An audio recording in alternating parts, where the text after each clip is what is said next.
Hello friends, welcome back to taste curry. ഇനി വന്നിരിക്കുന്ന ഒരു സ്വീറ്റ് ലെമൺ പിക്കിളിൻ്റെ റെസിപ്പി ആയിട്ടാണ്.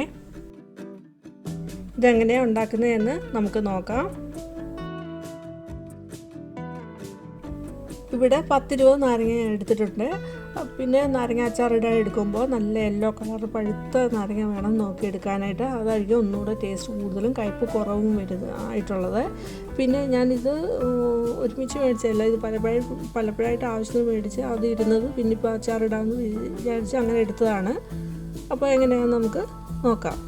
അപ്പോൾ നാരങ്ങയുടെ രണ്ടറ്റവും മുറിച്ച് കളയുന്നുണ്ട്. അവിടെ നിന്ന് കൂടുതൽ കയ്പ്പ് ഭാഗമായിരിക്കും, അതുകൊണ്ട് കളയുന്നുണ്ട്. പിന്നെ ഒരു നാരങ്ങ 4ആയിട്ട് മുറിക്കുന്നുണ്ട്. പിന്നെ മുറിച്ച് വരുമ്പോൾ വലിയതാണെങ്കിൽ അത് പിന്നെയും ചെറുതാക്കി മുറിക്കുക. അങ്ങനെ എല്ലാം മുറിച്ചെടുക്കുന്നുണ്ട്. ഇനി മുറിച്ച് വെച്ചിരിക്കുന്ന ഈ നാരങ്ങയാണെങ്കിൽ നമുക്കൊരു ജാറിലോട്ട് ഇട്ട് കൊടുക്കാം. അതിൻ്റെ കൂട്ടത്തിൽ ഇടയ്ക്ക് ഉപ്പ് ഇട്ട് വിതറി ലെയറായിട്ട് എടുക്കുന്നുണ്ട്. അങ്ങനെ എടുത്തിട്ട് ലാസ്റ്റ് ഒന്ന് മിക്സ് ചെയ്ത് കൊടുക്കുന്നുണ്ട്. അങ്ങനെ അടച്ച് വെക്കുന്നു. ഒരു ദിവസമാണ് ഞാൻ വെക്കുന്നത്. സാധാരണ ഇത് 7 ദിവസം വരെ ഇങ്ങനെ ഇതുപോലെ വെച്ചിട്ട് ആണ് ഈ അച്ചാറായി ഇടാനായിട്ട് എടുക്കുന്നത്. അപ്പോഴേ ഗ്യാസിലോട്ട് മൺചട്ടി വെച്ചിട്ടുണ്ട്. മൺചട്ടി ചൂടായി വരുമ്പോൾ അതിലേക്ക് 2 ടേബിൾ സ്പൂൺ ഓയിൽ ഒഴിച്ച് കൊടുക്കുന്നു. ഓയിൽ ചൂടായി വരുമ്പോൾ അതിലേക്ക് ആവശ്യത്തിന് കടുകും ഉലുവയിട്ട് കൊടുക്കുന്നു.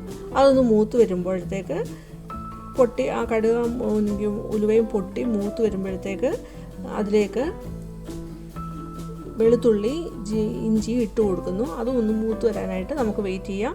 കൂട്ടത്തിൽ കറിവേപ്പിലയും ഇട്ട് കൊടുക്കുന്നുണ്ട്. അപ്പോൾ വെളുത്തുള്ളി ഇഞ്ചി ഒന്ന് മൂത്ത് വരുമ്പോഴത്തേക്ക് അതിലേക്ക് പിന്നെ 2 ക്യൂബ് ശർക്കര ഒന്ന് പൊട്ടിച്ച് ചെറിയ പീസുകളാക്കി അതിനകത്തോട്ട് ഇടുന്നുണ്ട്. ഇത് പാനിയൊക്കെ എടുക്കുന്നില്ല, കാരണം ഇതിനകത്ത് ശർക്കരയ്ക്കകത്ത് വേറെ അഴുക്കുകളൊന്നുമില്ല. ഇതിൻ്റെ പാക്കറ്റ് വേറെ ഉപയോഗിച്ചാണ്, അപ്പോൾ അതിനകത്ത് അഴുക്കുകളൊന്നും ഉണ്ടായിരുന്നില്ല. അതുകൊണ്ട് പൊട്ടിച്ച് അതിനകത്തോട്ട് ഇടുന്നുണ്ട്. പിന്നീട് അതിലേക്ക് 2 ഗ്ലാസ്സോളം വെള്ളം ഒഴിച്ച് കൊടുക്കുന്നു. അതിലേക്ക് ഒരു 1/4 ടീസ്പൂണ് മഞ്ഞൾപ്പൊടിയും 1 ടേബിൾ സ്പൂൺ കാശ്മീരി മുളക് പൊടിയും പിന്നെ അതുപോലെ 1 ടേബിൾ സ്പൂണ് എരിവുള്ള മുളക് പൊടി ഇട്ട് കൊടുത്ത് ഒന്ന് മിക്സാക്കി എടുക്കുന്നുണ്ട്. ഇനി അതിലേക്ക് നമുക്ക് നമ്മുടെ നാരങ്ങ ഇട്ട് കൊടുക്കാം. അപ്പോഴും ഞാൻ ഒരു ദിവസം കഴിഞ്ഞിട്ടുള്ള നാരങ്ങയാണ് എടുക്കുന്നത്. സാധാരണ ഇത് ഇങ്ങനെ ചെയ്യുമ്പോൾ ഒരു മിനിമം ഒരു 7 ദിവസം കഴിഞ്ഞിട്ടുള്ള നാരങ്ങയായിരിക്കും ഇടുന്നത്.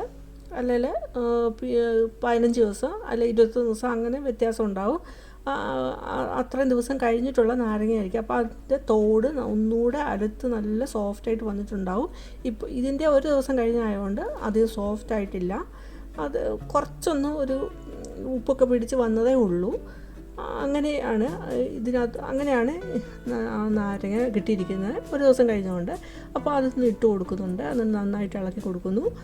അതിൻ്റെ വെള്ളം അതിനകത്ത് ഊറി വന്ന വെള്ളം എടുക്കുന്നില്ല, അതിനകത്ത് കയ്പ്പായിരിക്കും. പിന്നെ അതുപോലെ ആ ഉപ്പ് എക്സസ് ആയിട്ടുള്ള ഉപ്പുമായിരിക്കും, അത് എടുക്കുന്നില്ല. പക്ഷേ നമ്മൾ 7 ദിവസമോ 15 ദിവസമോ അല്ല 21 ദിവസം അങ്ങനെ കഴിഞ്ഞ് വരുമ്പോൾ അതിൻ്റെ ആ ഊറി വന്നിരിക്കുന്ന ആ വെള്ളം കളയാൻ പാടില്ല. അത് ഇതിനകത്ത് ഉപയോഗിക്കാൻ പറ്റുന്നതാണ്. ഇപ്പോൾ ഇത് നല്ല കയ്പ്പായിരിക്കും, അതുകൊണ്ട് ഉപയോഗിക്കുന്നില്ല. അങ്ങനെ അത് ഇട്ട് കൊടുത്ത് മിക്സ് ചെയ്ത് അതിൻ്റെ വെള്ളമൊക്കെ പറ്റി വരാനായിട്ട് നമുക്ക് വെയിറ്റ് ചെയ്യാം. എല്ലാ നാരങ്ങയും ഇട്ട് കൊടുത്തു നന്നായിട്ടൊന്ന് മിക്സ് ചെയ്ത് കൊടുക്കുന്നുണ്ട്.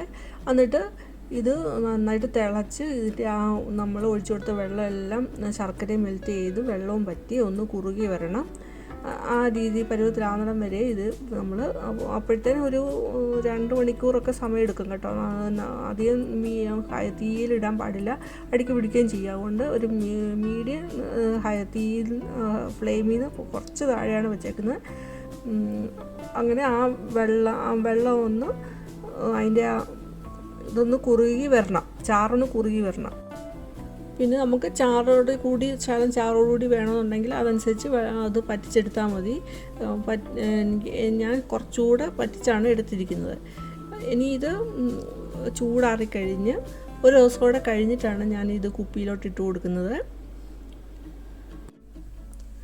ഇപ്പോൾ ഈ സമയത്ത് ഇതിൻ്റെ തൊലി നല്ല ഹാർഡായിരിക്കും. അതുകൊണ്ട് ഒരു 7 ദിവസമൊക്കെ കഴിഞ്ഞ് ഫ്രിഡ്ജിനകത്ത് വെക്കുന്നില്ല, ഒരു 7 ദിവസത്തോളം വെളിയിൽ വെച്ച് അതിൻ്റെ തോലൊക്കെ ഒന്ന് സോഫ്റ്റായി വരാൻ വെയിറ്റ് ചെയ്യുന്നുണ്ട്.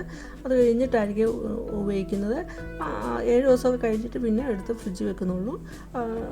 ഇത് അഴുക്കാകത്തില്ല, ഒത്തിരി നാൾ ഇങ്ങനെ നല്ലതായിട്ടിരിക്കും, പ്രിസർവ് ചെയ്തിരിക്കും. ഇനി നമുക്ക് നാരങ്ങയൊക്കെ ഇതുപോലെ കിട്ടുമ്പോൾ ഒരുപാട് ഉള്ള സീസണിൽ ഇതിൻ്റെ സീസണിൽ ഇങ്ങനെ കിട്ടുമ്പോൾ നമുക്ക് ഇതുപോലെ ഉണ്ടാക്കുന്ന അച്ചാറൊക്കെ ഇട്ട് വെക്കാവുന്നതാണ്. അതുപോലെ ഇത് ബിരിയാണിക്കും ഒക്കെ സദ്യക്കും ഒക്കെ പറ്റിയ ഒരു നല്ലൊരു അച്ചാറാണ്. അപ്പോൾ ഇത് ഇഷ്ടപ്പെട്ടുവെങ്കിൽ ഒന്ന് ഉണ്ടാക്കി നോക്കണം.